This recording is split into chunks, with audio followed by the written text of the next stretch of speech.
Welcome to the bird media. నేను మీ పవన్ కృష్ణమూర్తి. శీతాకాల parliament సమావేశాలు వాడి వేడిగా వాదోపవాదాలతో వాయిదాలతో జరుగుతున్నాయి. 15 రోజుల పాటు జరుగుతాయి అన్నదానికి విపక్షాలు అడ్డం పడుతున్నాయి. ఇదంతా అయింది. సరే, మొన్న జరిగినటువంటి ఒక ఆసక్తికర సంఘటన, రాజ్యసభ సభ్యురాలైనటువంటి కాంగ్రెస్ పార్టీ రాజ్యసభ సభ్యురాలు రేణుకా చౌదరి గారు వివాదాస్పద వ్యాఖ్యలు కొన్ని చేస్తూ వచ్చారు. సరే, ఆవిడ చేసినటువంటి పని మంచిదే అయినప్పటికీ కూడా ఆవిడ చేసినటువంటి వ్యాఖ్యలు మాత్రం ప్రజాస్వామ్యబద్ధంగా లేవు, రాజ్యాంగ విరుద్ధంగా ఉన్నాయి, సభలని కించపరిచే విధంగా ఉన్నాయి అనేది చాలామంది చెప్తున్నటువంటి మాటలు. ఇక్కడ ఆవిడ చేసిన పనిని నేను సమర్థిస్తాను ఒక జంతు ప్రేమికుడిగా. ఎందుకంటే ఆవిడ కారులో వస్తున్నప్పుడు ఒక కుక్క పిల్ల రోడ్డు మీద ఆవిడ కారుకి అడ్డం పడుతోంది, మిగతా కార్లకు అడ్డం పడుతోంది, ఎక్కడో కింద పడిపోయింది అంటే వెంటనే ఆవిడ దాన్ని తీసుకొని కారులో ఎక్కించుకొని పార్లమెంట్ దాకా వచ్చారు. పార్లమెంట్కి వచ్చారు, ఆవిడ దిగిపోయారు. సరే, సెక్యూరిటీ వాళ్ళు అడ్డం పెట్టారు, మేడం తీసుకురావడానికి వీలు లేదు అన్నారు. అది వాళ్ళ డ్యూటీ, వాళ్ళు చేశారు, తప్పు లేదు. ఈవెన్ అక్కడ ఆవిడని కూడా నేను తప్పు పట్టను. కారులో వచ్చారు, కార్ని డ్రైవర్ని పంపించేశారు, తీసుకెళ్ళిపోమా నేను లోపలికి వెళ్తానని చెప్పి పంపించేశారు. అక్కడ వరకు కూడా హుందాగా బాగుంది. సెక్యూరిటీ వాళ్ళకి చెప్పారు, ఈవెన్ వాళ్ళు కూడా యాక్సెప్ట్ చేశారు. మేడం ఓకే, మీరు పంపించేస్తానంటే ఇబ్బంది లేదు అని. తర్వాత వచ్చి అక్కడ అడిగారు, మేడం ఇలా చేస్తే మీరే సీనియర్ అయ్యండి, ఎలా చేస్తే బాగుంటుందా అని అడిగినప్పుడు, అందులో తప్పే ఉందయ్యా, రోడ్డు మీద ఇలా ఉంది, ఇలా జరిగింది, దానికి వెంటనే నేను ఇక్కడ నాకు సభ ఉంది, నేను దీనికి అటెండ్ అవ్వాలి, అట్ ద సేమ్ టైం నాకు ఉన్నటువంటి దృష్టిలో నేను దాన్ని కూడా ఇలా చేద్దాం అనుకున్నాను అంటే, మ్యామ్ దాన్ని ఖచ్చితంగా మేము సమర్థిస్తున్నాం, తప్పేమీ లేదు, మంచి పని చేశారు. బట్ ఇక్కడ దాకా వచ్చేటప్పుడు ముందుగా ఒక చిన్న ఇన్ఫర్మేషన్ ఇచ్చి ఉంటే గేట్ దగ్గర నుంచి మా ఏర్పాట్లో మేము చేసేవాళ్ళం. సెక్యూరిటీ వాళ్ళు అంటే లోపల అది కరవాల్సినటువంటి వాళ్ళందరూ ఇంకా లోపల ఉన్నారు, దాని మీద ఎందుకయ్యా పడతారో అన్నటువంటి వ్యాఖ్య. ఇది నాట్ యాక్సెప్టబుల్. అంటే ఒక రకంగా ప్రజలు మాట్లాడుకునేటువంటి పాయింట్లో నిజంగానే కరిపించుకోవాలంటే, సామాన్యులు కరుస్తున్నటువంటి దాని మీద వీధి కుక్కలు ఇవన్నీ ముఖ్యమంత్రులు, మంత్రులు వీళ్ళందరూ చాలా మాట్లాడుతున్నారు. ఈవెన్ సుప్రీంకోర్టు కూడా దీనికి సంబంధించిన గైడ్లైన్స్ ఇవన్నీ ఇస్తున్నప్పుడు ఎలాగా జంతు ప్రేమికులు తిరగబడ్డారు ఇవన్నీ కూడా మనం చూసాం. Quite contradicting. ఎవరి పాయింట్ ఆఫ్ వ్యూలో వాళ్ళది ఉంది, రైట్?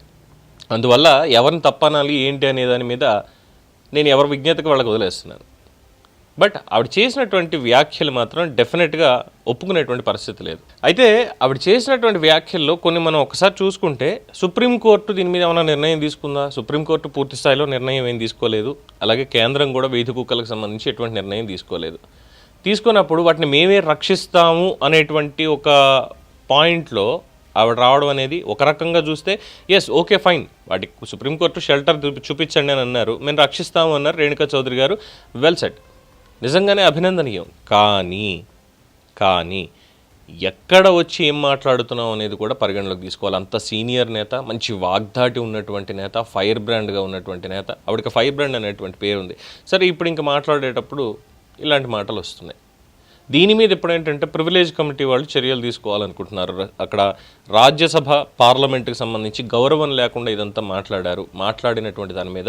ఇంకొకటి ఏంటంటే, దీనికి అడిషనల్గా రాహుల్ గాంధీ చేసినటువంటి వ్యాఖ్యలు, ఎంపీలంటే పెంపుడు కుక్కలట, అలాంటి అర్థం వచ్చేలాగా రాహుల్ గాంధీ మాట్లాడడం. ఇక్కడ రాహుల్ గాంధీని తప్పుపట్టాలా?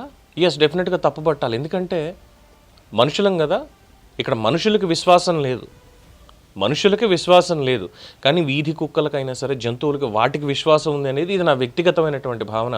సో కుక్కలతోటి వాళ్ళని పోల్చినందుకు గాను నేను ఆక్షేపిస్తాను రాహుల్ గాంధీ గారి వ్యాఖ్యల్ని.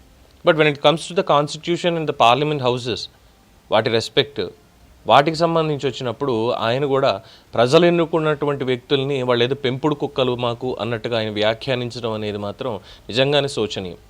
మాట్లాడితే రాజ్యాంగాన్ని చేతిలో పట్టుకొని, ఇదిగో నాకు అధికారాన్ని ఇచ్చింది, నాకు భారతదేశ పౌరసత్వాన్ని ఇచ్చింది, లేదంటే నాకు రాజ్యాంగబద్ధంగా ముందుకు వెళ్లాల్సిన ఇచ్చింది రాజ్యాంగం అని చెప్పి చూపిస్తాడు కదా మాట్లాడితే.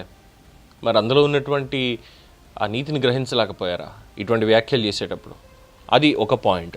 సో ఇవన్నీ చూసిన తర్వాత వీళ్ళు ఏదో సెటైర్లు వేసుకుంటున్నాము, లేదంటే బయట కాదు లోపల ఉన్నారు చాలామంది అనేటువంటిగా మాట్లాడుతున్నాం అంటే, మరి వీళ్ళు కూడా అందులోనే ఉన్నారు, వాళ్ళని కూడా వెళ్ళి కరవాలా అవి? ఎందుకంటే సామాన్యులను బయట వీధి కుక్కలు ఎలా కరుస్తున్నాయి ఏంటని చూసాం. ఆ ఇంబ్యాలెన్స్ తోటి, వాతావరణం మార్పులు, చేర్పులు, వీటితో వచ్చే ఇంబ్యాలెన్స్ తోటి సామాన్యుల మీద ఎలా ఎగబడుతున్నాయో వీధి కుక్కలు అనేది చూస్తున్నాం మనం. అండ్ దాని మీద చాలా ఫైట్ కూడా జరుగుతోంది, ప్రజల మధ్యలోనే జరుగుతోంది.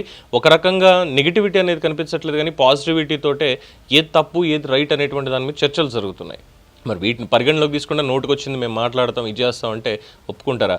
అందుకే ప్రివిలేజ్ కమిటీ వాళ్ళు దీనికి సంబంధించి ప్రివిలేజ్ మోషన్ పాస్ చేసి ఇటువంటి వ్యాఖ్యానాలు సరికాదు, పార్లమెంటు మీద గౌరవం లేనటువంటి వాళ్ళని బర్తరఫ్ చేయాల్సిందే అనేటువంటి నిర్ణయం తీసుకుంటే మాత్రం కాంగ్రెస్ పార్టీకి చాలా పెద్ద దెబ్బ. రేణుకా చౌదరి గారికి ఇంకా పెద్ద దెబ్బ అనడానికి లేదు, ఎందుకంటే ఆవిడ చూసేశారు. ఆవిడ చేయనటువంటి పదవులు ఏం కాదు, ఆవిడ చూడని రాజకీయాలు ఏం కాదు. ఇప్పుడు కొత్తగా వచ్చేసరికి రాజ్యసభకి నామినేట్ చేశారు కాంగ్రెస్ నుంచి, అంతే, అదొక్కటే పాయింట్ తప్ప ఇంకేం లేదు. ఇప్పుడు కొత్తగా వెళ్ళి చేసేది చేయగలిగింది ఏమీ లేదు కాబట్టి అంత ఎఫెక్ట్ ఉంటుందని అనుకోము. కానీ ప్రజల తీర్పు, ప్రజలు కూడా సపోర్ట్ చేయరు. మేము వీధి కుక్కలకి సుప్రీంకోర్టు ఇలా అంటే మేము ఇలా చేస్తామని రోడ్డు మీదకి ఎక్కొచ్చు, తప్పులేదు. చాలామంది ఇంటికి తీసుకెళ్ళి పెంచుకోవచ్చు, తప్పులేదు. షెల్టర్లు ఇచ్చేవాళ్ళు ఉన్నారు, తప్పులేదు. వాటికంటూ సెపరేట్గా సేవ చేసేవాళ్ళు ఉన్నారు, తప్పులేదు. అలాగే బాధింపబడుతున్నటువంటి వాళ్ళు ఉన్నారు, దానికి కూడా బాధ్యత తీసుకోవాలి. ఇవన్నీ ప్రజలు చూసుకునేటువంటి అంశాలు. Mixed opinions. అలాగే ప్రభుత్వం చేయాల్సినటువంటి పనులు చేయకపోవడం, ఇవన్నీ కూడా వస్తాయి. బట్ ఇక్కడ పార్లమెంట్ హౌసెస్ దగ్గరకు వచ్చేసరికి ఇలాంటి వ్యాఖ్యానాన్ని చేస్తూ వదిలేస్తే రేపు పొద్దున్న దేశమంతా అదే చేస్తే పార్లమెంట్ ప్రతిష్ట ఏమవ్వాలి అనేటువంటి ఒక పాయింట్ మీద డెఫినెట్గా అనర్హత వేటు పడేటువంటి అవకాశం ఉంది. మరి ఏం చేస్తారనేది వేచి చూడాల్సిందే. దీని మీద మీ ఒపీనియన్ కామెంట్స్ రూపంలో తెలియజేయండి. చూస్తూనే ఉండండి ది బర్డ్ మీడియా.